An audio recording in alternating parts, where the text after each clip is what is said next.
multilingual in nature. I remember 15 years ago when I joined the translation firm as my first job, when I exchanged talks with my friends or relatives and they start asking, what do you do? And I tell them, well, I work in a translation company. And I start seeing this, face of pity or, surprise, what, and I start describing to them what I really do, what our company does, and what is the benefit of translation to their everyday life, and what kind of products and services they use that actually relies on translation. And that's exactly what I intend to do in my next 15 to 20 minutes, so please bear with me on this. Right after the Second World War, the victorious nation decided that the optimum way to end this fighting time is to establish trade. And the GATT was the General Agreement on Tariffs and Trade, was formed in 1948, 3 years after the war. And then it turned to the WTO, the World Trade Organization. And this was the start of the global trade movement. The implications of this is actually in this ballroom. The nationalities, the type of trade and exchange of everyone here in the room is impacted by this change in the global trade. Products and services crossing borders every day. Companies and legal entities, they exchange multilingual transactions. Legal disputes, contracts, confidential data, IP that needs protection. And this is how translation started to pick up its strategic importance in today's world. If you want to go global, you cannot think of reaching your audience without a multilingual content. First, it needs to be well written, and then properly translated, and then protected.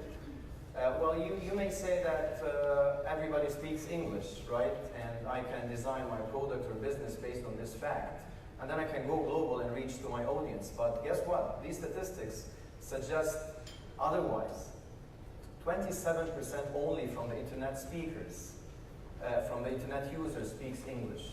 And 50% from the mobile app downloads happen in non-English countries. And 72% of your prospective customers will likely to purchase your product if it comes in their native language.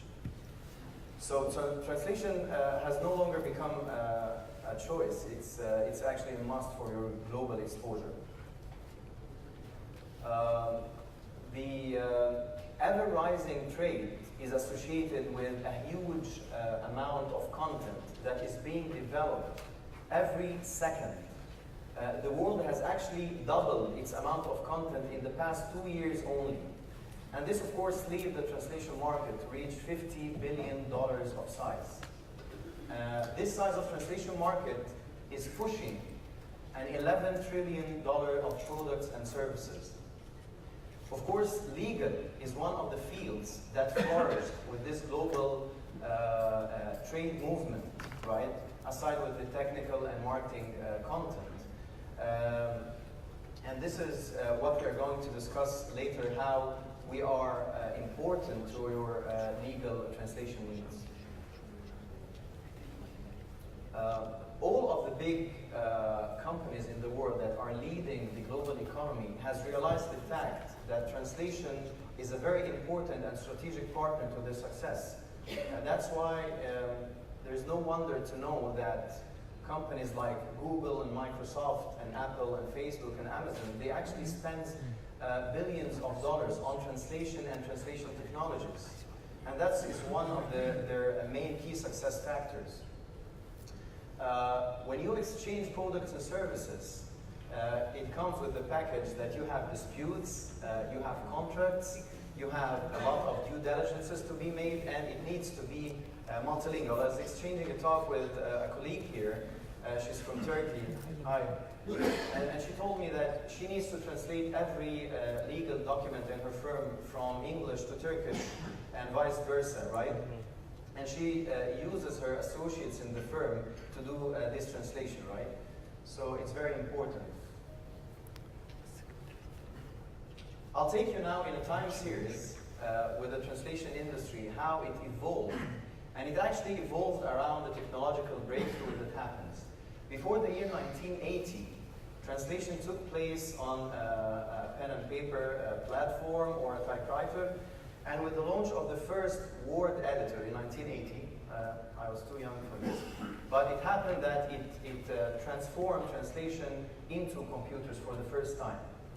10 years later, the launch of the first CAT tool. What's the CAT tool? The CAT tool is the computer assistant tool, which is the first time machine suggests features that facilitates human translation. 9 years later, the cloud computing happened with the milestone of Salesforce. It's always associated with Salesforce because it moved everything to the cloud. And here's when translation took place online. In the year 2007, with the release of the first iPhone, now we are in the age of complete mobility and connectivity, instant ordering, instant follow-ups, push notifications, and this also impacts the translation industry. Now, in the deep learning time, in the artificial intelligence time, translation is looking forward to the complete utilization of machine in professional translations. As you can see that the range between every technological breakthrough that totally redefined translation industry is taking less and less time. You know, it was in 10 years, and then in 9 years, and then less and less. So actually the changes in technology is very frequent and disruptive that the translation industry is hasting to catch up with this pace. This is a form of a legal document that we used to handle before the time of using computers and CAT tools. We have multiple challenges that faces us. First of all, the confidential information. Of course, it's a main concern for everybody here in the room working on legal and risks and privacy and everything. Also, the format of the file that needs to be preserved. Consistency of the translation is one of the problems. I can forget how I translated this term in the beginning of the project and how I should translate it later on. File management, quality control, were all concerns that limited the capacity and the final output for any translator that worked back in the time. But with the deployment of the CAT tools, the same document is now translated in a totally different format. First of all, we have settled with using the translation assets, preserving format, securing the confidential information, and managing the terminology so that it's consistent and relevant to the industry or field we are working on. The same document you saw 2 slides before is now displayed in this format. This is a common interface for any translator, right? Number 1 is the translator editor. It's a user-friendly interface. He has the source in front of the target. He has to care less about the formatting issues, the bullets, the bold, italic, the underlines, the margins, and he focuses on his premium goal to deliver a high-quality translation. Number 2 focuses on the translation asset. Before we translated millions of words and we were not able to recycle this approved and high-quality translations. Now with the translation memory, you can recycle the use of your previous translation, the approved one, and keep consistent within the same file or within different files. The third part is the terminology management, which suggests for the translator the relevant and approved terminology he should use, and gives him an alert that he is violating the legal term, that he is violating the company approved terminology, so that he can fix this immediately. When we move to the cloud, now we are working online. We have a real-time progress now.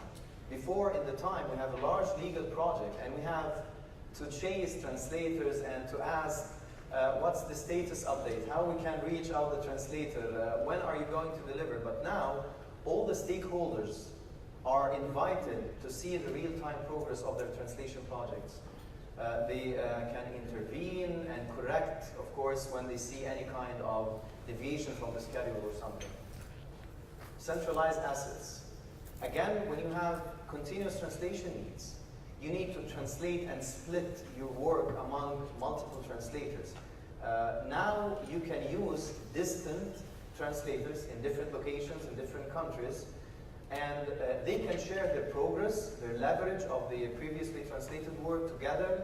They can share queries about some quality issues, about some terminology, and this is one of the benefits of doing the translation on the translation management system.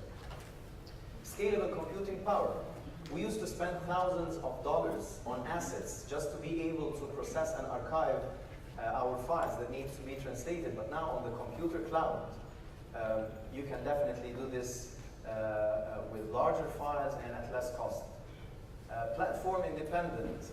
I remember back in the time when customers wanted to translate something, they asked us this basic question. Do you work on a PC or an iOS? So now, you know, there is no platform limitation for anyone. You can work just online, log. You'll find the source against target. You have the translation memories suggested for you online, and then you can finish the translation, press the submit button, and voila, you go. Quality, it's the dream for everyone, and it's the nightmare on the same time. These are some of the quality assurance issues that we suggest in our today translation management tools. Automatic checkers that takes care of numbers, dates. Here, probably you cannot see this, but the source file has the number 6987, and it was flipped in the Arabic target, but this was spotted automatically by the quality checker that we have. You can define what you need to disclose and what you can keep hidden, locked.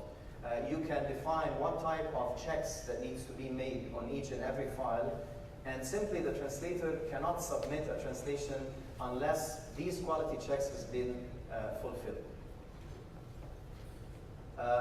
With the age of smartphones and mobility, customers have the upper hand. They have a very high voice now. And most of the translation companies are looking to have their online portals or mobile app. At Torjoman, we actually launched our mobile app to keep with the high pace, you know, of immediate connectivity. Now you need to order translation from your mobile by either scanning it or uploading it online. You get an immediate code, right? An immediate deadline, and it goes in this blueprint right away to the translator through the TMS and the project module, and then back to the customer using his mobile 24/7. This is how the translation market has shifted from pen and paper to mobile apps. But with the enormous amount of content that is being developed every moment, not every day, not every hour, actually every moment, human translation could not keep the pace with this. We could not translate the amount of content that we need to translate. So machine was a necessity to be invited to solve this problem. The first idea of machine translation started in 1950, based on something called rule-based. So this is the revolution of the machine translation, which reached now the neural machine translation. And this is the final way how translation projects is handled nowadays. Source goes to the translation memory being recycled, and then to the machine translation, the neural one, and then the human goes doing the post-editing. And finally, the project is done. Before you can finish 2,000 words, now we can finish 10,000 words per translator in a much better quality and less cost. The blockchain, the importance of transparency, who is accessing your documents, when and where, is also something that affects translation. And also we can use our translation assets to generate profits using the blockchain architecture. Finally, why you should care. I'm running out of time, and I'm sorry about being hasty, but translation errors are not just the sloppy translation errors you are trolling on the internet. They can cost you a lot. The Ministry of Public Works at Kuwait discovered an error in translation in the standards of construction of buildings that caused companies to drill down further than needed. When they discovered and corrected this translation error, they saved themselves $23 million. So if you do not think of translation as a key success factor and a strategic partner to your global success, I think it's time to consider it. Thank you, and I hope you enjoyed it.